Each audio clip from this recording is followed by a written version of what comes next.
আসসালামু আলাইকুম এভরিওয়ান, কেমন আছেন সবাই? আশা করছি সবাই ভালো আছেন ইমানে এবং স্বাস্থ্যে। আলহামদুলিল্লাহ আমি অনেক ভালো আছি।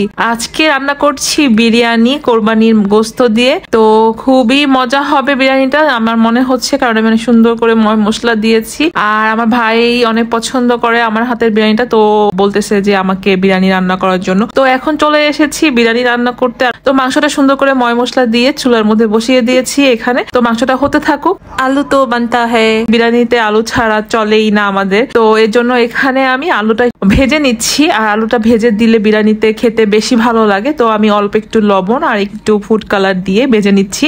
আর আমাদের তো গ্যাস নাই বরাবরের মতন, ঈদের আগে থেকেই কোনো ধরনের গ্যাস নেই, মনে অনেক কষ্ট কোনো কিছু রান্না করে বাচ্চাদের খাওয়াতে পারছি না। এখানে আমি পেঁয়াজ বাটা এবং বাদাম বাটা ভালো করে কষায় নিচ্ছি। এখানে পোলাওটা রান্না করে ফেলবো। আর এগুলো হচ্ছে আমাদের গাছের কাঁচা মরিচ।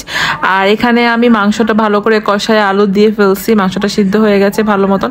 2টার পরে গিয়ে একটু করে গ্যাসের মুখ দেখতে পেয়েছি। তো এখন আমি গ্যাসের মধ্যে মাংসটা দিয়ে দিয়েছি। আর এখানে আমার পোলাওটা হয়ে গেছে, পুরোপুরি ভাবে আমি পোলাওটা রান্না করে ফেলেছি। এখন আমি দমে দিব। মাংসটা আমি আলাদা বাটিতে তুলে রাখবো। আর এখানে অনেকটা মাংস, এখানে হচ্ছে 3 কেজি মাংস, আলু আছে সাথে, ধরতে গেলে 3.5 কেজি। আর হচ্ছে রাইস ছিল 2 কেজি। তো আমার এই হাঁড়িতে হবে না, 2টা হাঁড়িতে আমি ভাগ করে দমে দিয়ে দিব। তো তার জন্য আমি মাংসটা আগে থেকে তুলে আলাদা করে নিচ্ছি। তো আলাদা করার পরে এখন আমি যে রাইসটা আমি এখন মাংসর মধ্যে দিয়ে দিব।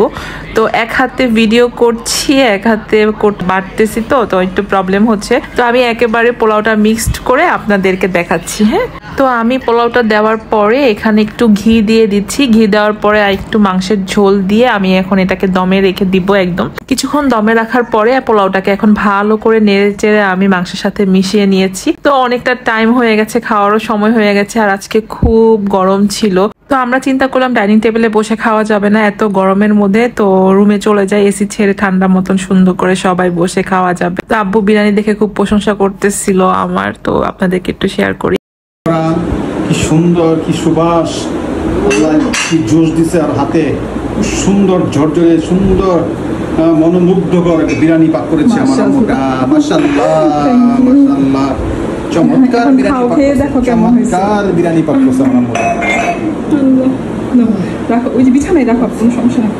যে গরম এসে ছেড়ে দিয়েছি, সবাই এখন একসাথে খাবো, ফ্যামিলির সবাই। সমস্যা নাই, বন্ধ করলাম, সমস্যা নেই কিছু। পেঁয়াজ নিয়ে আসছি, আমাকে একটা পেঁয়াজ দিও তো। বিরিয়ানি কাউন্টটা সেই হয়েছে, এখন খেতে কেমন লাগে এটাই হচ্ছে বড়।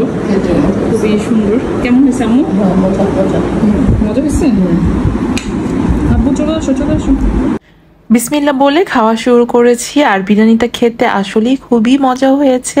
যেমন দেখতে সুন্দর হয়েছে তেমন খেতেও ভালো হয়েছে। আমি একটা কাঁচামরিচ দিই, আর বিরিয়ানি কাঁচামরিচ দিয়ে কিন্তু খেতে অনেক ভালো লাগে।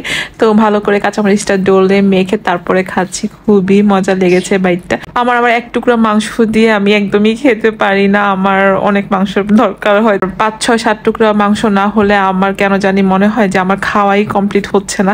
মাংসটা আমি খুবই বেশি পছন্দ করি, যে কোনো মাংস আমার কাছে খেতে খুবই ভালো লাগে। তো আপনাদের কাছে আমার ডেইলি ব্লগ কেমন লাগে অবশ্যই আমাকে কমেন্টস করে জানাবেন। আর আমার পাশে থাকতে হলে অবশ্যই আমার ইউটিউব চ্যানেলটি এবং আমার ফেসবুক পেজটি ফলো এবং সাবস্ক্রাইব করে রেখে দিবেন, তাহলে আমার পাশে থাকতে পারবেন। আর আমার ভালো লাগবে অবশ্যই আপনারা আমার সাথে থাকলে, আমার পাশে থাকলে। কাঁচামরিচ দিয়ে ডলে ডলে বিরিয়ানি খেতে খেতে আমি এখানে আমার ভিডিওটি শেষ করছি। Everyone stay well and stay healthy. See you again in another vlog. Thank you for watching my video. Allah Hafiz.